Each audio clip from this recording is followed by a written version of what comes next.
नमस्कार, आप देख रहे हैं इंडिया वॉइस और मैं हूं आपके साथ श्रुति अंगद। देवभूमि समाचार में आप सभी का स्वागत है। खबरों में करते हैं शुरुआत। खबर गैरसैंण से आ रही है, जहां सीएम पुष्कर सिंह धामी ने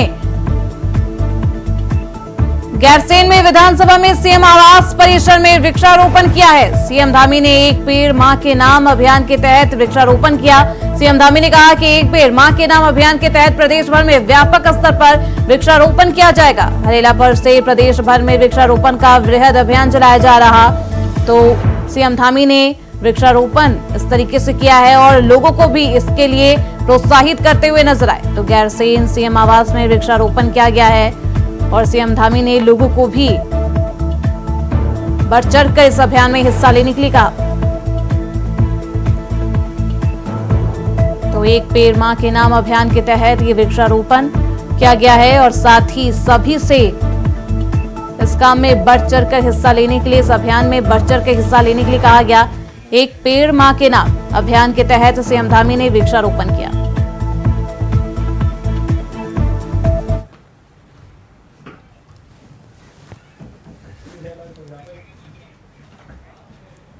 वहीं देहरादून में सीएम पुष्कर सिंह धामी ने प्रेस कॉन्फ्रेंस की है। इस दौरान जम्मू कश्मीर कांग्रेस और नेशनल कॉन्फ्रेंस के गठबंधन को लेकर बीजेपी हमलावर है। सीएम धामी ने कांग्रेस से 10 सवाल पूछे हैं। सीएम धामी ने कहा कि सत्ता के लालच में बार बार देश की एकता और सुरक्षा के साथ खेलने वाली कांग्रेस ने जम्मू कश्मीर चुनाव में अब्दुल्ला परिवार के नेशनल कॉन्फ्रेंस के साथ गठबंधन करके फिर से अपने मंसूबों को देश के लिए सामने रख दिया है और देश के सामने अपने मंसूबों को पेश किया है कांग्रेस ने। तो नेशनल कॉन्फ्रेंस के साथ गठबंधन करने पर भड़के सीएम पुष्कर सिंह धामी और कांग्रेस पर निशाना साधा।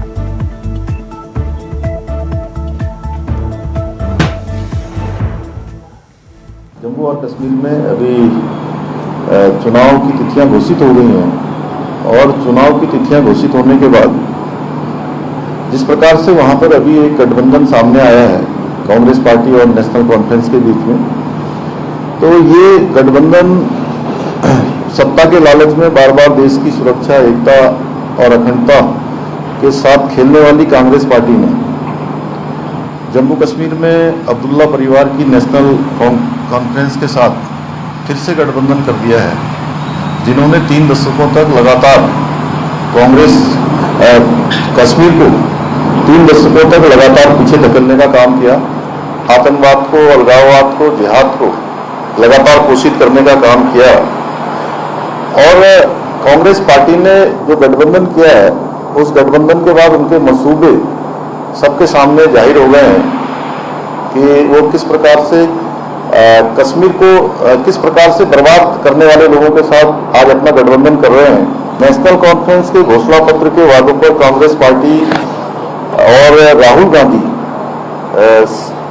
जी से हमारे चूंकि ये 10 सवाल हैं कि उनको 10 सवालों के जवाब देश की जनता को जरूर देने चाहिए कि क्या कांग्रेस नेशनल कॉन्फ्रेंस के जम्मू कश्मीर से फिर से अलग झंडे के वायदे को समर्थन करती है क्या, कि जो देश के अंदर एक निशान, एक विधान और एक प्रधान की बात होती आई है देश की आज़ादी के बाद से, जो धारा 370 समाप्त हुई है, क्या वो पुनः वहाँ फिर से धारा 370 लागू करना चाहते हैं? फिर से जो है अशांति और आतंकवाद के युग में कश्मीर को धकेलना चाहते हैं? इस निर्णय का क्या वो समर्थन करते हैं? क्या कांग्रेस कश्मीर के युवाओं के बदले पाकिस्तान के साथ वार्ता करके फिर से अलगाववाद को बढ़ावा देने का समर्थन करती है? ये प्रश्न है। क्या कांग्रेस पार्टी राहुल गांधी पाकिस्तान के साथ फिर से व्यापार शुरू करने के नेशनल कॉन्फ्रेंस के निर्णय से फिर से बॉर्डर पार से आतंकवाद और इकोसिस्टम का पोषण करने का भी क्या समर्थन करते हैं? कांग्रेस आतंकवाद और पत्थरबाजी की घटनाओं में जिनके परिवार के लोग शामिल रहे हैं, उनको सरकारी नौकरियों में फिर से बहाल करके आतंकवाद, दहशतगर्दी और बंद के दौर को फिर से वहां पर लाने का समर्थन करते हैं। इस गठबंधन से कांग्रेस पार्टी का एक और चेहरा सामने आया है जो इन्होंने पूरे चुनाव के दौरान देश के अंदर एक झूठ परोसने का काम किया कि भाजपा की सरकार आएगी, एनडीए की सरकार आएगी, मोदी जी फिर से प्रधानमंत्री बनेंगे तो देश के अंदर आरक्षण समाप्त हो जाएगा। इस प्रकार का एक पूरा भरमजाल इन्होंने फैलाया। लेकिन कांग्रेस पार्टी का आरक्षण विरोधी चेहरा भी इस गठबंधन होने के बाद सामने आया है। क्या कांग्रेस दलितों, गुर्जर, बकरवाल और पहाड़ियों के आरक्षण को समाप्त कर फिर से उनके साथ अन्याय करने के नेशनल कॉन्फ्रेंस के वादे के साथ है क्या? क्या कांग्रेस चाहती है कि जो शंकराचार्य पर्वत, तख्त सुलेमान और हरि पर्वत कोहे मारन के नाम से जाने जाए? ये नेशनल कॉन्फ्रेंस का वहां का अपना एजेंडा है, उनका घोषणा पत्र है। क्या कांग्रेस जम्मू कश्मीर की अर्थव्यवस्था को एक बार फिर से भ्रष्टाचार की आग में झोंककर पाकिस्तान समर्पित गिने चुने परिवारों के हाथ में सौंपने का समर्थन करती है? देखिए, पूरा देश ये जानता है कि, और मैं उत्तराखंड का मुख्य सेवक हूं और उत्तराखंड के वीर जवानों ने कश्मीर को बचाने के लिए अपनी वहां पर बड़ी संख्या में शहादत दी है, बड़ी संख्या में अपना बलिदान किया है। इसलिए किसी भी कीमत पर, देखिए, ये जो फैसला है, देश के लोग कभी नहीं चाहते कि जो अमन चैन शांति वहां पर आई है, जो वहां पर कानून का राज आया है, जो तमाम प्रकार की एक दहशत थी वो समाप्त हुई है। फिर से कश्मीर जो है भारत का अभिन्न अंग बना है, वो किसी कीमत पर अलग नहीं होना चाहिए। किसी के दो प्रकार का निशान नहीं होना चाहिए, दो वहां पर प्रधान नहीं होना चाहिए। देश के अंदर एक देश है तो एक व्यवस्था होनी चाहिए। मैंने कहा कि कांग्रेस, हमारा सवाल कांग्रेस पार्टी से है, क्योंकि कांग्रेस पार्टी पूरे देशव्यापी पार्टी है और कांग्रेस पार्टी ने इस देश की आज़ादी के बाद 60 सालों तक देश के अंदर शासन किया है और पिछले चुनाव में भी उन्होंने बहुत सारी बातें देश के अंदर करी हैं, तो कांग्रेस पार्टी को इसमें जवाब देना। वहीं गैरसैंण में 3 दिवसीय मानसून सत्र को लेकर नेता प्रतिपक्ष यशपाल आर्य से खास बातचीत की हमारे चैनल हेड अवनीश प्रेमी ने। नेता प्रतिपक्ष ने कहा कि सरकार की तरफ से विपक्ष के सवालों से बचने का काम किया जा रहा है, इसलिए सत्र की अवधि कम की गई। यशपाल जी, आप लोग कई मुद्दे उठाना चाहते थे लेकिन सरकार ने उठाने नहीं दिया। देखिए, हमारा ध्येय था कि सदन 2 दिन का सत्र है और सुव्यवस्थित हो। सदन में जो आज के प्रमुख विषय हैं हम उनको उठाना चाहते थे। गैरसैंण, बाबा केदारनाथ की पवित्र धरती, ग्रीष्मकालीन राजधानी का संकल्प और जोशीमठ चमोली में, जोशीमठ में पिछले वर्षों में काफी क्षति हुई है। पूरे एक डर और भय का माहौल है और आज भी उनको मुआवजा नहीं मिला है। 1,000 करोड़ की घोषणा माननीय मुख्यमंत्री जी के द्वारा की गई, लेकिन एक पैनी नहीं मिली है, मुआवजा नहीं मिल पा रहा है। इसी तरह गौरीकुंड से लेकर सोनप्रयाग तक आपकी जानकारी में पूरा रास्ता अवरुद्ध हो चुका है, टूट चुका है, आवाजाही बिल्कुल बंद हो चुकी थी, हजारों यात्री फंसे हुए थे। मैं उस दिन भी सोनप्रयाग में था। सोनप्रयाग में एनडीआरएफ की टीम जरूर वहां मौजूद थी, लेकिन न प्रशासन था, न प्रशासनिक अधिकारी थे, न एसडीआरएफ की टीम थी, न आपदा प्रबंधक की टीम थी। ये लोग लापरवाही रही है सरकार। लोग थे तो सामाजिक कार्यकर्ता, व्यापार मंडल के पदाधिकारी जो वहां से एनडीआरएफ की टीम वहां से उनको उतार रही थी, उनकी सेवा में लगे हुए थे। इसी तरह तो सरकार की लापरवाही आप मानते हैं? हाँ, बिल्कुल। घनसाली में बूढ़ा केदार, आपका तिलगढ़, आपका टोली, आपका भिलंगना घाटी पूरे का तबाह हो चुकी है। गांव के गांव जमींदोज हो चुके हैं। लोग इंटर कॉलेज के भवन में शरण लेने को। तो जी, जो मुद्दे आप उठाना चाहते हैं सरकार ने उनको दबाने का काम किया। बिल्कुल, जिस तरह से यही धारचूला में हुआ है। 3 साल से मांग कर रहे हैं विस्थापन की, सुनने को तैयार नहीं सरकार। इन मुद्दों से क्यों बचना चाहती है? चमोली, गैरसैंण में ये सवाल का जवाब मिलना चाहिए था। चमोली आपका तो अलग सवाल है, लेकिन सवाल ये कि 3 दिन सत्र में किन मुद्दों पर चर्चा होगा? आप जानते हैं 3 दिन का सत्र मुफीद है? देखिए, तो हमने लगातार कहा है, कल भी हमने नियम के तहत सरकार से सवाल किया कि आखिरकार 3 दिन का सत्र क्यों आहूत किया जा रहा है। ये संवैधानिक बाध्यता को आप अपना रहे हैं, मजबूरी है, लेकिन 7 दिन का सदन सत्र आहूत होना आवश्यक है। ये संवैधानिक व्यवस्था है, यह कार्य संचालन नियमावली में इसका उल्लेख है। लेकिन सरकार सत्र चलाने से मात्र इसलिए बचना चाहती है कि उनके सवालों के जवाबों से उनको डर लगता है, भयभीत दिखाई देते हैं। सरकार सवालों के जवाब देना नहीं चाहती है। यशपाल जी, एक कल बड़ा मुद्दा था, निर्दलीय विधायक उमेश कुमार, उन्होंने एक सवाल उठाया था सदन के अंदर कि सरकार को गिराने की साजिश हुई है, 500 करोड़ रुपए उसके लिए लगाए गए थे। आप इसको कैसे देखते हैं? देखिए, अब सरकार में उन्होंने कहा है, आरोप लगाया है, मुझे इस बारे में जानकारी नहीं है और कौन लोग थे साजिश में, किसको गिराना चाहते थे, मुझे इस बारे में कोई ज्यादा जानकारी नहीं। एक आखिरी सवाल, केदारनाथ सीट है, उसको लेकर किस तरह की तैयारी है? देखिए, बाबा केदारनाथ निश्चित रूप से भारतीय जनता पार्टी को जवाब देगी अपने मत से, अपने वोट से। जनता जनार्दन है और जिस तरह का माहौल दिख रहा है, जिस तरह से आपदा से पूरा चमोली जनपद प्रभावित है, केदारनाथ घाटी प्रभावित है और सरकार सुनने को तैयार नहीं है।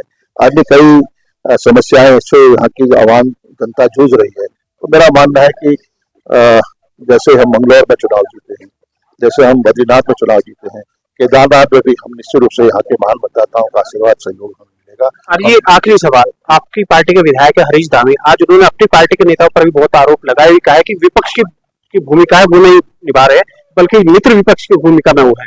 अब देखिए, उन्होंने अपनी जो उनकी नाराजगी थी, अपना गुस्सा था, उनको इजहार किया है, लेकिन पार्टी के जो अनुशासन है, पार्टी के जो विचारधारा है या पार्टी पर जो प्रहार है, उस पर निश्चित रूप से संयम बरतना चाहिए। तो ये तो ईश्वर जी जिनका सार्थकपुर कहना था कि सरकार ने विपक्ष के जो सवाल थे उनका जवाब देने से वो बचती रही है और जो समय विधानसभा सत्र के लिए गैरसैंण में रखा गया है वो बिल्कुल भी उपयुक्त नहीं है। सदन की कार्रवाई लंबी होनी चाहिए और इसके लिए वो आगे भी आवाज उठाते रहेंगे। गैरसैंण से कैमरामैन हर्ष बिहार के साथ अवरीश प्रेमी, भराड़ीसैंण। तो पुष्कर सिंह धामी क्या कुछ कहते हुए नजर आ रहे, सुनिए।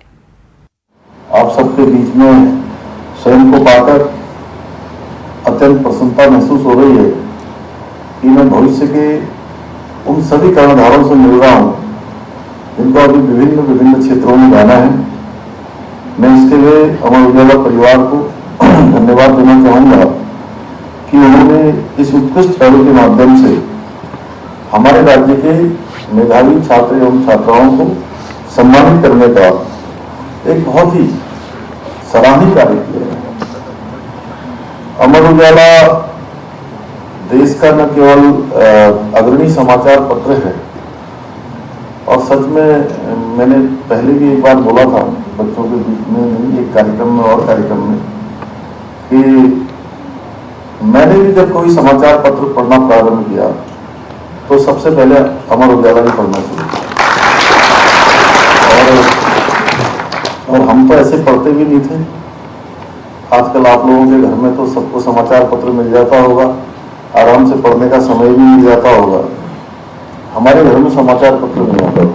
बोला कि वैसा हम तो मेरे घर के सामने एक चाय की दुकान होती थी और उस चाय की दुकान में अमर उजाला आता था और हम तो स्कूल से आते थे, उसके बाद देखते थे तो वो समाचार पत्र बहुत लोग पढ़ते थे और पढ़ने को पहले उन लोगों को मिलता था जो चाय पीते थे। वो चाय पीने वालों के लिए होता था। अगर हम चाय पीने के लिए तो ना हमारी जेब में उसमें पैसे होते थे, न चाय पीने जैसी कोई स्थिति होती थी। तो हम देखते रहते थे कि जब सब लोग पढ़ लें तो उसके बाद हमको ये पत्र मिल जाए और उसके बाद मिलता था तो बहुत ही, मैं सच बताऊं तो अगर देश दुनिया के बारे में बाद में जब बड़े हो गए हम लोग, आपकी तरह हाई स्कूल भी पढ़ लिया, इंटर भी पढ़ लिया, ग्रेजुएशन भी कर लिया, पोस्ट ग्रेजुएशन भी कर लिया, कुछ और भी कर लिया, एलएलबी भी कर लिया, वो तब उतना ज्ञान नहीं हुआ जितना ज्ञान वो बचपन में जो हमने अमर उजाला पढ़ते हुए सामाजिक दृष्टि से, अंतर्राष्ट्रीय दृष्टि से, जब सोवियत संघ होता था फिर धीरे धीरे जो है वो अलग अलग हुआ, उस सब हमने अमर उजाला में पढ़ा। तो मैं अकस्मात में आज मुझे आपको देख के याद आ गई, क्योंकि वो आप मुझे बचपन से जानते हैं विश्वविद्यालय के जमाने से। तो मैं अमर उजाला के बारे में यही कहूंगा कि अपनी जो निष्पक्ष पत्रकारिता है राष्ट्र निर्माण में अपनी महत्वपूर्ण भूमिका के लिए अमर उजाला जाना पहचाना जाता है। अमर उजाला फाउंडेशन द्वारा आयोजित इस प्रकार के कार्यक्रम न केवल हमारे छात्रों के लिए प्रेरणा का स्रोत बनते हैं, बल्कि उनका प्रोत्साहन करते हैं और उनकी कड़ी मेहनत आगे जो उनको करनी है उसके लिए भी इस प्रकार के कार्यक्रम प्रेरित करते हैं। उत्तराखंड के मेधावी छात्र जो आज यहाँ पर सम्मानित हो रहे हैं, वास्तव में आप सब हमारे राज्य का भविष्य है। और मैं एक बात जरूर कहता हूँ, अभी धन सिंह जी भी कह रहे थे कि आपने हमारे विद्यालयों का भी नाम बढ़ाया, अपने माता पिता का नाम तो किया है, अपने गुरुजनों का भी नाम किया, आपने हम लोगों को भी कहीं ना कहीं गौरवान्वित किया है अपने अंतराल पर। इसके लिए मैं आप सबको बधाई देता हूँ। और एक बात और, देवभूमि समाचार में रुकेंगे छोटे से ब्रेक के लिए। खबरें लगातार जारी है, फौरन लौटेंगे। ब्रेक के बाद एक बार फिर से आप सभी का स्वागत है। खबरों में बढ़ते आगे, उत्तराखंड विधानसभा का मॉनसून सत्र तीसरे दिन अनिश्चितकाल के लिए स्थगित हो गया है। इन 3 दिनों में सदन में 18 घंटे 9 मिनट सदन चला, जिसमें सरकार ने 5013 करोड़ का अनुपूरक बजट पास कराया है और 9 विधेयक और 3 अध्यादेश सदन के पटल पर रखे गए, जिनमें से 7 विधेयक सर्वसहमति से पारित किए गए, जबकि 2 विधेयकों को प्रवर समिति को भेजा गया है। जबकि विधानसभा के मानसून सत्र के लिए 500 प्रश्न प्राप्त हुए थे, जिनमें से सरकार ने 109 का ही जवाब दिया।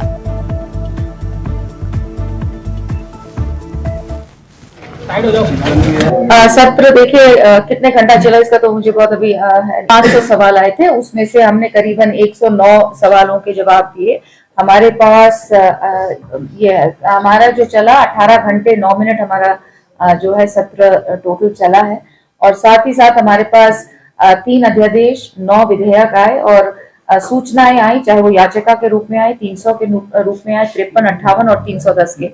प्रयास यही रहा हमारा कि हम ज्यादा से ज्यादा लोगों को सुने। और आपने देखा होगा कल 10:30 बजे तक हम लोग इसलिए बैठे कि हम ज्यादा से ज्यादा लोगों को सुन सके, जो समस्याएं अपनी रखना चाहते हैं सदस्य, उनकी बात हो सके।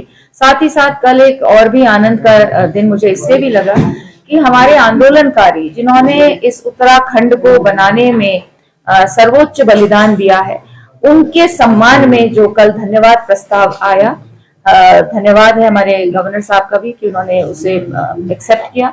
और मैं बहुत खुश हुई कि वो धन्यवाद प्रस्ताव आया और जिस तरह का सम्मान हमारे आंदोलनकारियों को मिलना चाहिए था और वो हुआ। जो 3 दिन का सदन आहूत किया गया था, उसमें जो 8 विधेयक हमारे द्वारा लाए गए थे, जिसमें 2 विधेयकों पे प्रवर समिति को सौंपा गया है और शेष विधेयक पारित हुए, यानी कि वो एक्ट का स्वरूप लेंगे। मैं इसके लिए पूरे सदन के तमाम साथियों का धन्यवाद कर रहा हूँ, लेकिन दुख के साथ कह रहा हूँ कि विपक्ष इसमें शामिल नहीं था। हम चाहते थे कि पूरा विपक्ष हर बिंदु पे विस्तारवाद चर्चा करे। सदन में जिस प्रकार से हम लोग विधेयक लाते हैं, तो चर्चा का हम लोग चाहते हैं कि हर व्यक्ति उसमें अपना विचार रखे, उसमें कुछ संशोधन हो, लेकिन वो उपस्थित नहीं थे, सच्चाई सुनना नहीं चाहते थे और वो सदन का बहिष्करण कर गए। लेकिन फिर भी मैं उनका भी धन्यवाद कर रहा हूँ, क्योंकि हमारे सदन का बहुत सम्मानित हिस्सा है और कार्रवाई अनिश्चित काल के लिए स्थगित हुई है। लेकिन इस सदन में 2 विषय मुख्य रूप से हमने जो पारित किया वो मैं आपके संज्ञान में ला रहा हूँ कि जिस प्रकार से माननीय मुख्यमंत्री जी के मार्गदर्शन में हमारे आंदोलनकारियों को 10% क्षैतिज आरक्षण देने का काम जो किया, उसका सदन ने एक मत से उनका धन्यवाद किया है, सरकार का धन्यवाद किया है। माननीय राज्यपाल जी ने जो स्वीकृति प्रदान की, उनका धन्यवाद किया है। और आपदा के विषय में जिस प्रकार से केंद्र ने एक हमारे ऊपर बहुत बड़ा, यदि मैं कहूं कि एक आशीर्वाद दिया है, हमें एक बहुत बड़ा उसने हमें सहयोग प्रदान किया। वहीं गैरसैंण मानसून सत्र में जहां सत्ता पक्ष और विपक्ष कई मुद्दों को लेकर आरोप प्रत्यारोप करते हुए नजर आए, तो वहीं विपक्ष के लिए चिंता का विषय उसके ही विधायक बन गए, जिन्होंने अपना दुख पार्टी नेताओं के सामने रखने के बजाय नेता सदन के सामने रखना उचित समझा। विधायक हरीश धामी आपदा के मुद्दे पर पहाड़ी के विधायकों को समय कम दिए जाने से अपनी पार्टी और रणनीति और पार्टी के नेताओं से नाराज नजर आए और सदन छोड़कर चले गए। विपक्ष के विधायक की इस पीड़ा को विपक्ष के नेता प्रतिपक्ष ने तो नहीं सुना, लेकिन सदन में मौजूद मुख्यमंत्री पुष्कर सिंह धामी ने सुन लिया है और आश्वासन दिया कि उनकी जो भी क्षेत्र की विकास से जुड़ी समस्याएं हैं उसे दूर करने का काम किया जाएगा। देखिए, ये मुद्दा मेरे जिले का नहीं, पूरे पर्वतीय क्षेत्र और ये दुर्भाग्य है। इस गैरसैंण के लिए, जिस उत्तराखंड के पर्वतीय राज्य के विकास के लिए, जिसकी अवधारणा के लिए हमारे जो शहीद हैं उत्तराखंड के, जिन्होंने अपनी प्राणों की आहुति दी, किसी बुजुर्ग बाप ने अपने बुढ़ापे का सहारा खोया, किसी बहन ने अपना सुहाग खोया, तो किसी बेटी ने अपना जो है सर का उसका साया छीन लिया। वो इसलिए नहीं था कि पहाड़ की राजधानी में पहाड़ की पीड़ा को अनदेखी की जाए। आज दुख हुआ। और सबसे बड़े आपदाग्रस्त 3 जिले, उन 3 जिलों में किसी भी विधायक को बोलने का मौका नहीं मिला। सत्ता पक्ष ने आधे घंटे का समय दिया और विपक्ष ने 5 मिनट भी नहीं दिया। और यह भी ध्यान नहीं दिया कि एक सीनियर विधायक है, 3 बार का जीता हुआ विधायक है, और वो विधायक है जिसने 2014 में, जहां पूरे उत्तराखंड में लोग जो है अपनी विधानसभा हार गए थे, हमने लोकसभा में भी जिताने का काम किया। हम अपनी बूथ हारे हुए विधायक नहीं है, हम अपने बलबूते में जीते हुए विधायक है, जनता से जुड़े हुए विधायक। देखिए, मेरे 163 ग्राम सभाएं हैं, उसमें मेरा मल्ला जोहार से लेके रालम से लेके दारमा, चौदास, ब्यास के साथ साथ जिस मुंशियारी की आलू राजमा की बात करते हैं, उसके उत्पादक गांव बोना, तोमी, गोल्फा, आज वो गांव, वहां के लोग घर से बेघर हुए हैं। जहां पर आप लोगों ने वीडियो भी देखा होगा, मैं एक झरने को पार करते हुए आ रहा था, वो पूरा गांव खतरे की चपेट में। वहीं कांग्रेस के वरिष्ठ नेता और उत्तराखंड के पूर्व राज्य मंत्री ललित जोशी ने निकाय और पंचायत चुनाव को सरकार द्वारा एक साथ कराए जाने की सुगबुगाहट को लेकर राज्य सरकार पर बड़ा हमला बोला है। ललित जोशी ने सरकार पर निकाय चुनाव को जानबूझकर रोके जाने का आरोप लगाते हुए कहा कि भाजपा सरकार में हालात इतने बुरे हो गए कि हाईकोर्ट को भी चुनाव कराने के लिए हस्तक्षेप करना पड़ रहा है। उसके बावजूद भी यह सरकार कोई ना कोई बहाना बनाकर चुनाव को पीछे धकेलना चाहती है, लेकिन जनता सब कुछ जानती है, भाजपा को इससे कोई भी फायदा नहीं होगा।